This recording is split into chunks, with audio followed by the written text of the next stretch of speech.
한국 목회자협의회에서 설문조사를 했습니다.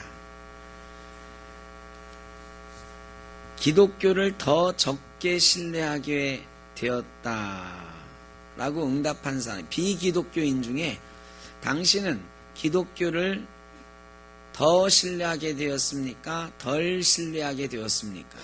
물었어요. 덜 신뢰하게 되었다고 대답한 사람이 19.7%였어요. 더 많이 신뢰하게 되었다.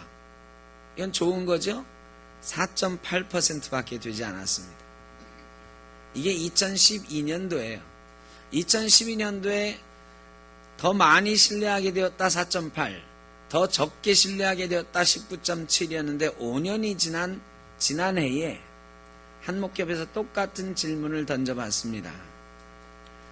비기독교인에게 기독교를 더 적게 신뢰하게 되었습니까? 라고 응답한 사람 물어봤더니 그렇다라고 응답한 사람이 2012년에 19.7%였는데 5년 지난 작년에 무려 47.9% 늘어났습니다.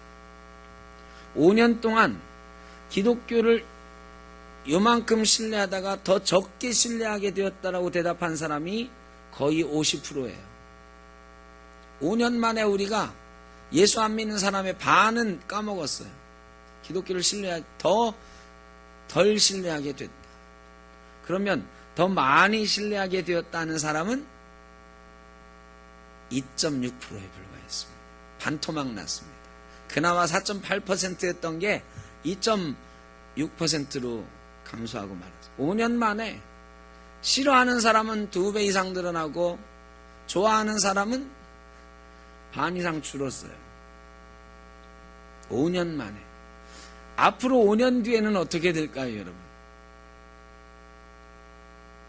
우리가 그런 세상에 살고 있습니다. 우리가 그런 기독교, 그런 교회, 그런 성도로 살아가고 있습니다. 그런데요, 더 심각한 질문을 던져봤습니다. 기독교가 우리 사회에 긍정적인 역할을 하고 있다고 생각하십니까? 아니면 그렇지 못하다고 생각하십니까? 긍정적인 역할을 하느냐, 그렇지 않느냐?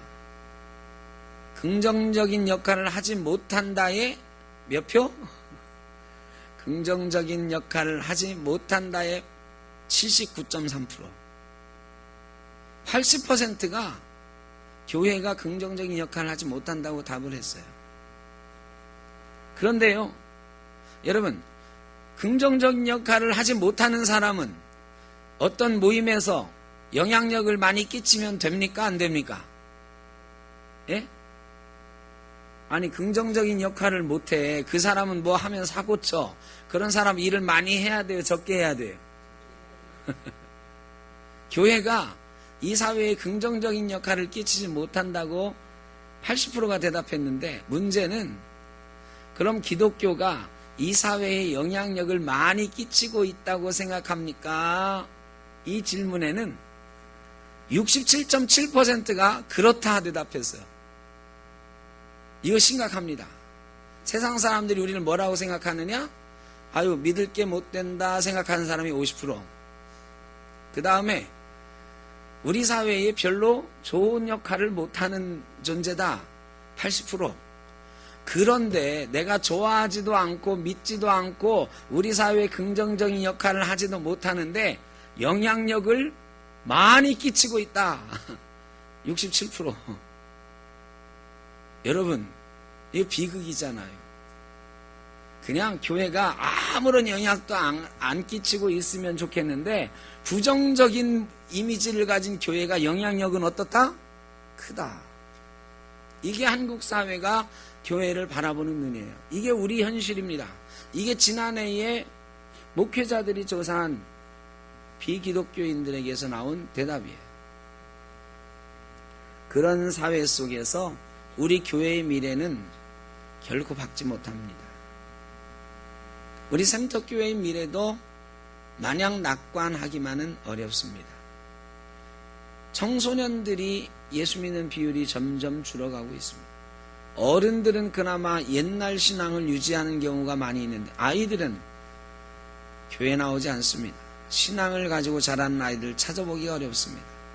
여러 번 말씀드렸지만 청년들 사회에서 모임을 하다가 아니면 친구들하고 같이 놀다가 나 가봐야 되는데 너 어디 가는데? 나 교회 가야 돼. 그러면요 그 청년이 교회 간다고 이랬을 때 다른 친구들이 뭐라고 한다고요? 아직도 교회 다니니? 그런데 아직도 그런 데를 다니냐? 그래서 청년 중에 예수 믿는 사람이 3%예요. 청년 인구 중에 교회 다니는 사람이 3%.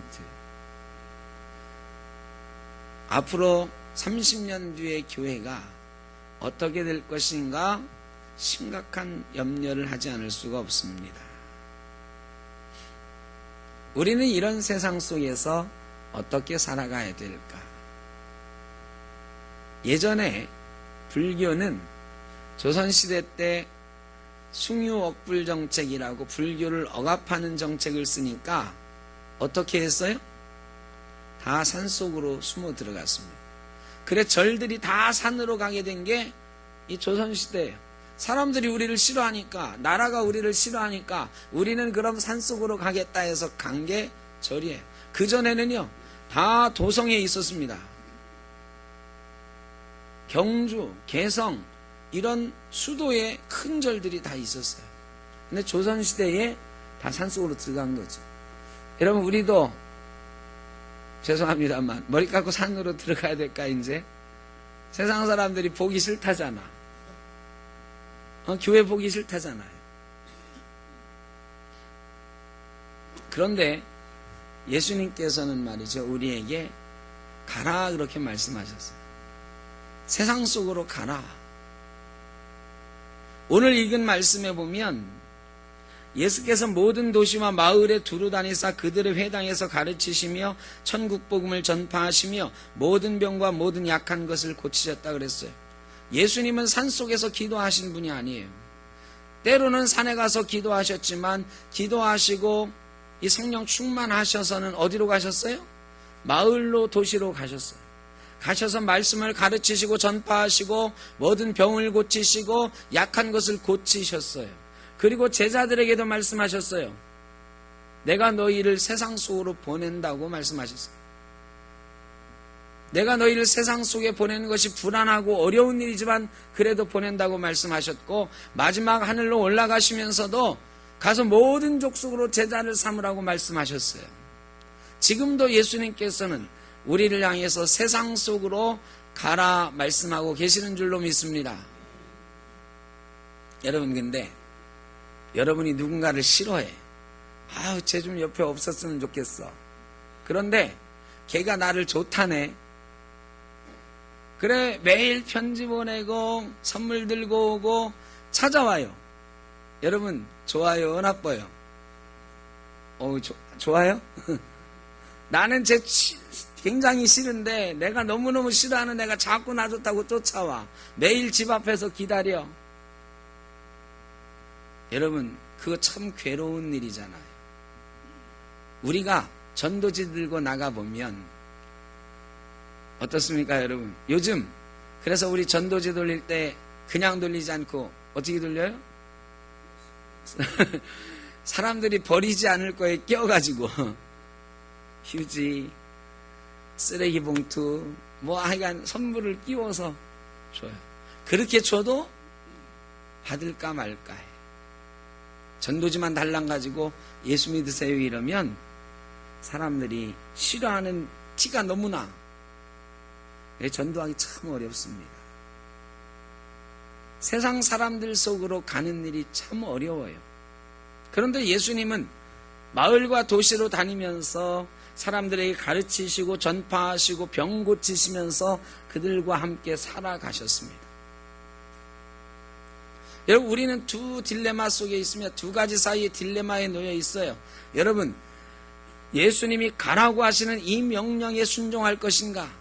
아니면 세상 사람들이 싫어하니까 그래 저 사람들에게 안 나타나 주는 게 도와주는 거지 하면서 그저 우리 따로 행복하게 예배하며 살 것인가? 선택은 분명합니다. 산속으로 들어갈 수는 없어요. 우리끼리 따로 살 수는 없어요. 우리는 다 세상 속에 살고 있거든요. 우리의 가정이 세상이고 일터가 세상이고 우리가 만나는 모든 사람들과의 관계가 세상이에요. 그걸 떠나서 살 수는 없어요. 그걸 떠나서 예배만 하면서 살 수는 없어. 그들과 함께 살아야 되는데 예수 안 믿는 사람처럼 살면 참 편하겠는데 차마 그럴 수는 없으니까 예수 믿는 사람으로 그들 속에 살아야 되는 게 우리 예수 믿는 사람의 숙명이에요. 어떻게 살아갈 수 있을까요? 그냥 살아가는 것도 아니고 요한복음 3장 16절에 보면 하나님이 세상을 이처럼 사랑하사 독생자를 주셨으니 그랬어요. 하나님이 누구를 사랑하셨어요? 그거 가끔 우리가 이렇게 생각해. 하나님이 우리를 사랑하사 독생자를 보내셨으니 독생자를 주셨으니 하나님이 독생자를 누구를 위해 주셨어요? 네, 너무도 자연스럽게 우리를 위해 나를 위해라고 대답을 해요. 이게 틀리는 말은 아닌데 성경을 정확하게 읽어보니까 하나님이 나를 사랑하사 하나님이 우리를 사랑하사 돼 있지 않고 뭐라고 돼 있어요? 하나님이 세상을 이처럼 사랑하사 돼 있어요. 요한복음 3장 16절에 이어지는 17절에 보니까 하나님이 그 아들을 세상에 보내신 것은 세상을 심판하려 하심이 아니요 그로 말미암아 세상이 구원을 받게 하려 하심이라. 하나님은 저와 여러분을 구원하기 위해서 예수 그리스도를 이 땅에 보내시기도 했지만 하나님이 궁극적으로 원하시고 꿈꾸시는 것은 나와 여러분만 구원받는 것이 아니라 누가 구원받는 것입니까? 세상이 구원받는 것입니다. 그리고 저와 여러분을 먼저 부르셔서 예수님께서 명령하고 계시는 거예요. 하나님께서 궁극적으로 원하시는 것은 이 세상이 구원받기 위함이니 너희가 먼저 구원받았으니 어디로 가라? 세상으로 가라. 저 사람들이 나를 싫어하는데 말이지요. 이것 좀 전해주고 와 그러는 거야. 선생님이 학생 하나를 불러가지고 야 이것 좀 누구에게 전해줄래? 그러는 거야. 근데 전해줄래? 할 때 그 애가 누구냐 봤더니 나하고 왼수 같은 애야. 쳐다보기도 싫은 애. 나를 무지무지 싫어하는 애야. 근데 이걸 갖다 주래요. 속으로 뭐라고 하고 싶어요? 선생님 딴 사람 시키면 안 돼요? 이러고 싶단 말이죠. 우리가 지금 그런 거야. 주님은 분명히 명령하고 계시고 하나님의 명령은 분명한데 우리 보고 세상 속으로 가라 하시네. 그것도 그냥 가는 게 아니라 복음 들고 가라고 하시네요. 예수 믿는 사람으로 가라 하시네. 그냥 가서 술이나 한잔하고 와라 하면 좀 편할 텐데 그냥 가서 골프나 한번 치고 와라 하면 편할 텐데 그게 아니고 뭐 하고 오라고요? 복음 들고 가서 뭐 하라고? 예수 믿으라고 하고 오래요. 이게 참 괴롭고 힘든 일이잖아요. 그런데 2018년 우리는 또 그런 숙명을 가지고 하나님께 예배하고 있는 것입니다.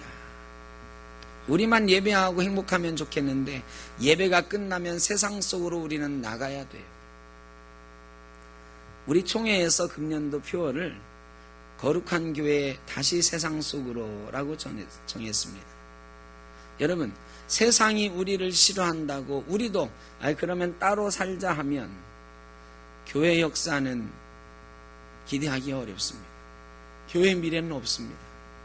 이 세상을 어떻게 하든 거룩한 교회로 하나님의 백성으로 삼아 나가지 못하면 우리 교회는 죽어갈 수밖에 없어요. 우리 샘터교회가 이 세상 가운데 서 있습니다. 우리에게 세상은 옥길지구가 우리에게 주어진 세상, 범박동이 우리에게 주어진 세상이에요. 또 우리 성도님들에게는 여러분의 가정이 세상이고 여러분의 일터가 세상이고 여러분이 만나는 모든 사람들과의 자리가 세상입니다. 그 속에 거룩한 교회로 나아가야 돼. 거룩한 하나님의 백성으로 나아가자. 이게 우리 교단의 이번에 표어예요. 참 어려운 문제죠.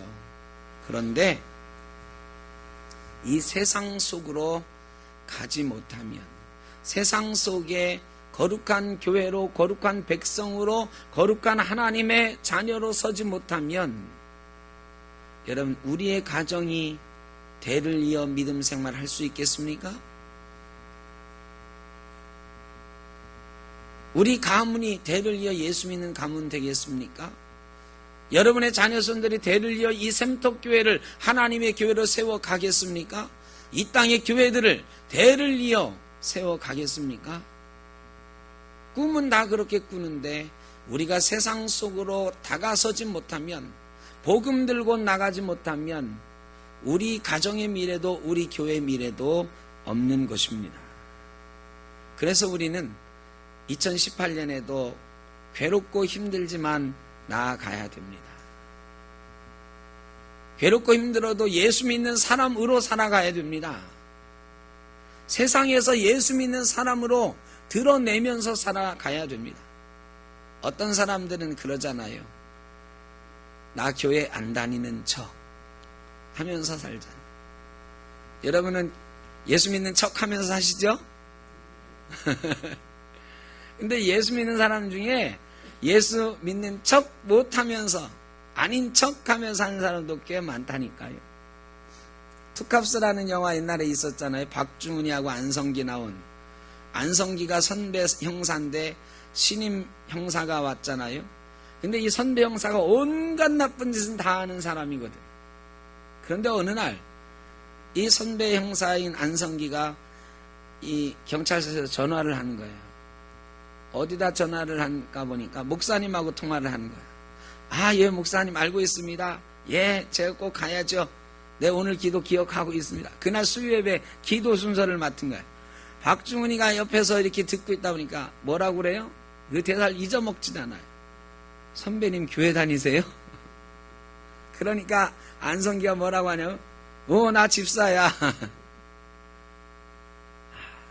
이게 몇십 년 전에 나온 영화인데도 그랬어요. 그래서 예수 믿는 사람인지 아닌지 모르는 모습으로 살아가는 사람이 많아요. 그런데 여러분, 하나님이 우리에게 말씀하시는 것은 예수 믿는 사람답게 복음 들고 세상을 치유하면서 살아가라 하시는 거예요. 너무 큰 숙제잖아요. 어떻게 하면 이 숙제를 잘 할 수 있을까요? 하기는 해야 되는데 이 숙제를 어떻게 하면 할 수 있을까? 제가 작년 1월 첫 주일에도 이산지를 내게 주소서라는 제목으로 여호수아서 14장 말씀을 가지고 설교를 했습니다. 얼마 전에 수요예배 때도 여호수아서 14장 강의를 하면서 갈렙에 대해서 공부를 했습니다. 오늘 제가 한 번 더 우리는 갈렙처럼 나아가야 된다 말씀을 드립니다. 성경에 그런 상황 속에서 가기 싫은데, 가기 어려운데, 저들이 나를 막 싫어하는데 나아갔던 사람이 누구인가 찾아보니까 바로 갈렙이었어요. 성경에 어디 그런 말이 나와 있느냐? 성경에는 물론 그런 말이 나와 있지 않습니다. 그런데 잘 찾아보니까 그런 말이 숨어 있어요. 성경에서 갈렙을 소개하는 말은 딱 한 줄이에요. 갈렙을 소개할 땐 뭐라고 하느냐? 그니스 사람 여분네의 아들 갈렙이다. 이게 갈렙에 대한 소개 전부예요. 그니스 사람 여분네의 아들이다. 여러분, 갈렙은 어떤 사람입니까? 갈렙, 우리가 알고 있는 사람은 출애굽한 지 2년 만에 가데스바네아에 도착한 이스라엘 사람들이 모세가 12명의 정탐꾼을 각 부족에서 뽑아가지고 가나안 땅에 정탐을 보냅니다. 이 정탐꾼들은 12지파의 대표자들이었어요. 여호수아가 그 중에 껴있다는 것을 보면 이스라엘의 차세대 지도자들이었어요. 젊은 사람들 중에 제일 유력하고 유능하고 존경받는 사람들이었어요. 그 중에 갈렙도 있었습니다. 갈렙이 존경받는 차세대 지도자 중에 한 사람이었다. 그들이 가나안 땅에 정탐하러 갔다 옵니다. 갔다 와서 백성들 앞에서 보고를 하는데 가나안 땅에 갔다 온 10명의 이 족장들이, 지도자들이 보고를 하는데 우리는 거기 가면 안 됩니다. 그 사람들 등치가 이만하고 성이 강건하고 우리는 그 사람들 앞에 비하면 메뚜기 같다고 그랬어요. 메뚜기 신앙.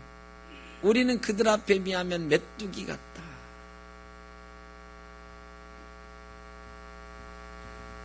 난리가 났습니다. 애굽으로 돌아가자. 왜 여기까지 와서 우리를 죽게 하느냐. 난리가 났어요. 그때 딱 두 사람이 아니다.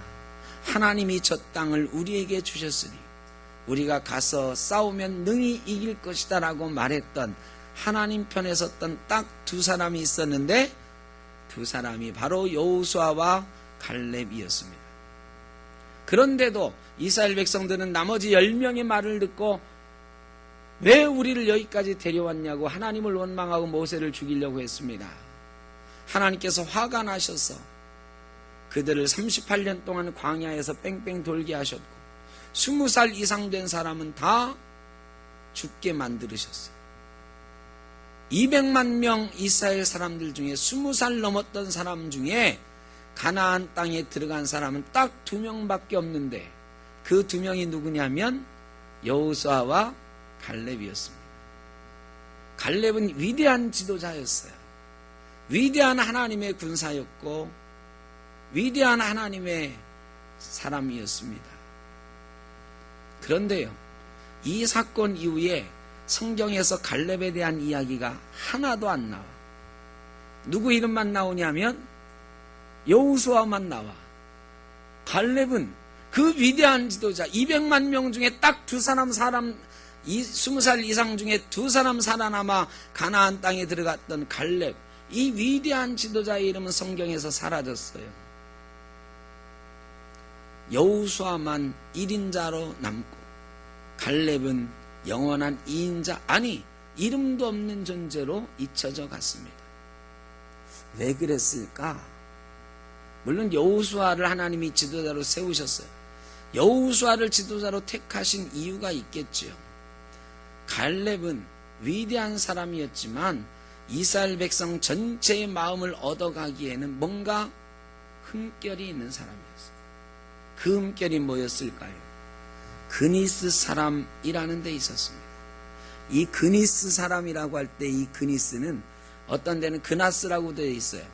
이 그나스는 가나안 족속의 이름이에요. 이스라엘 백성이 아니에요. 가나안 족속 갈렙이다 이렇게 되어 있는 거예요.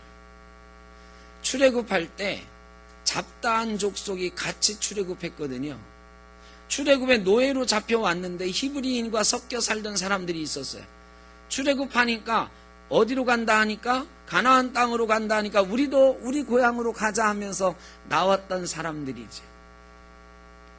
가나안의 많은 족속들이 같이 나온 거예요. 그런데 그 중에 하나가 갈렙의 가문이었어요.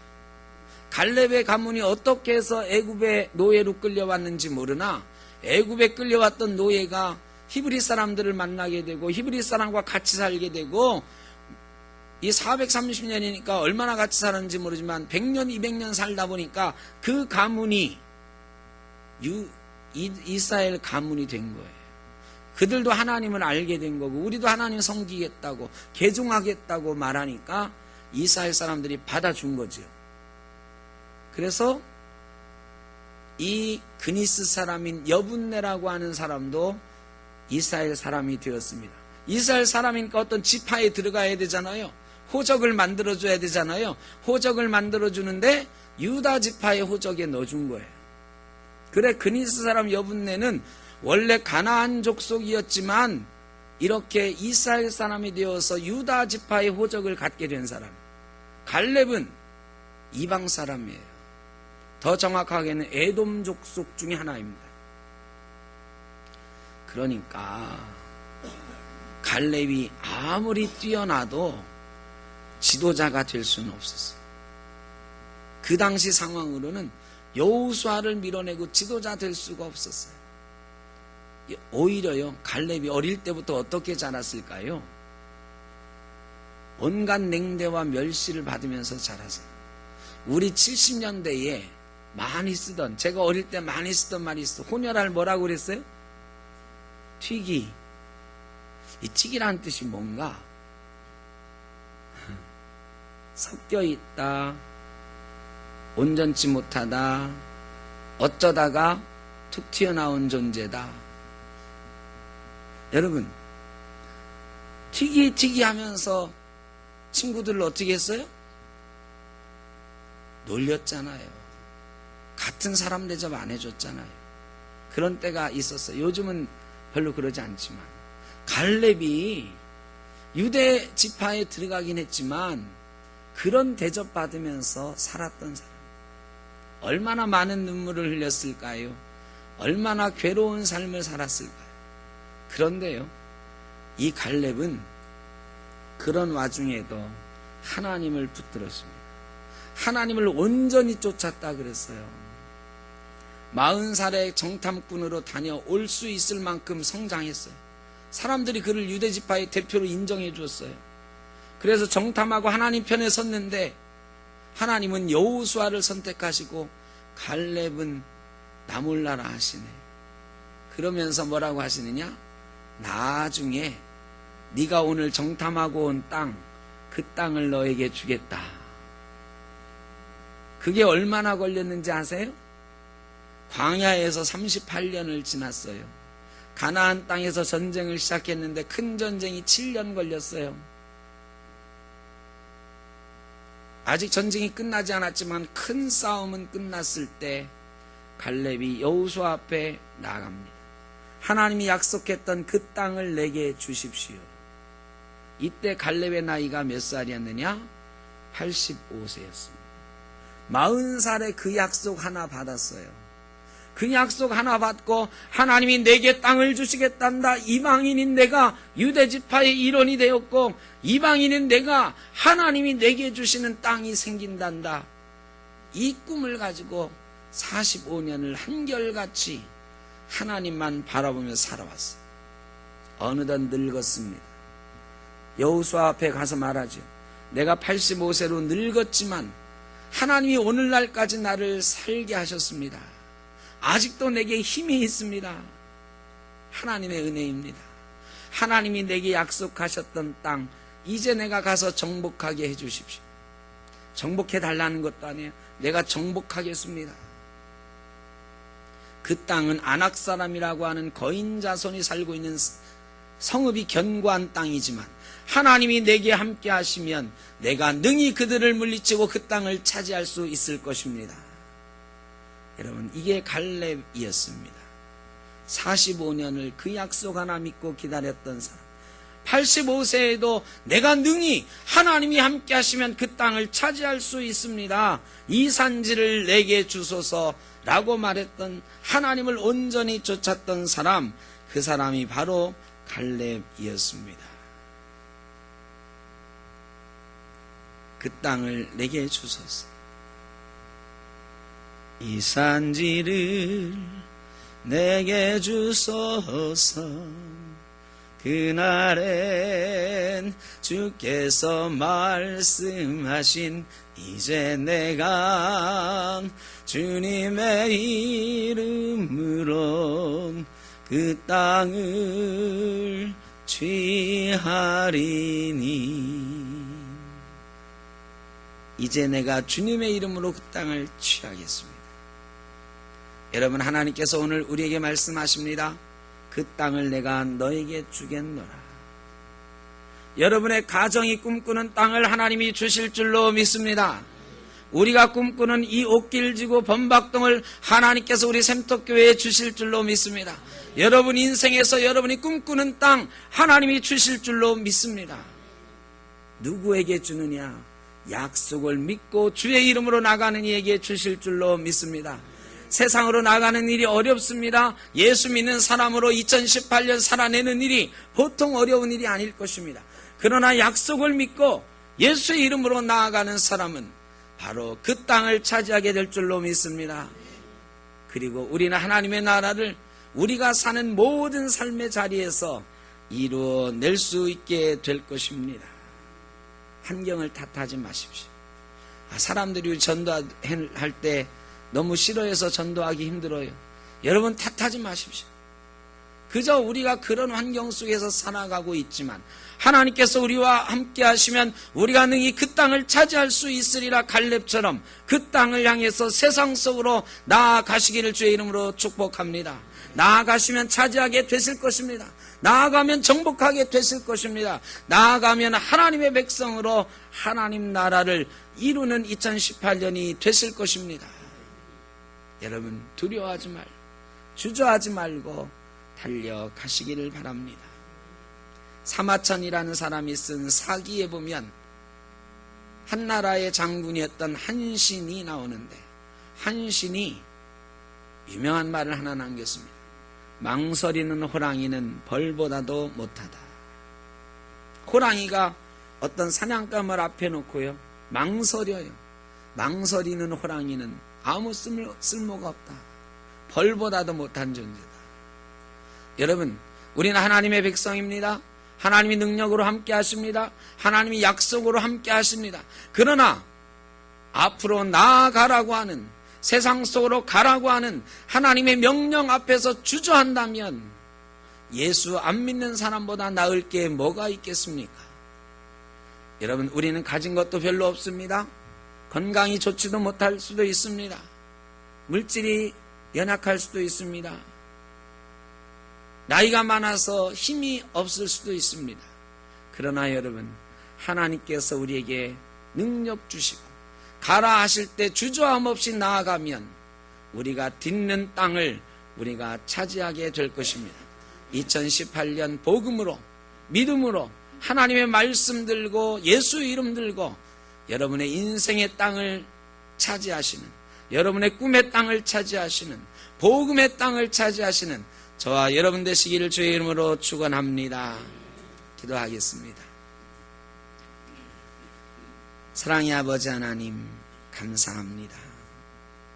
2018년 새해가 밝았습니다.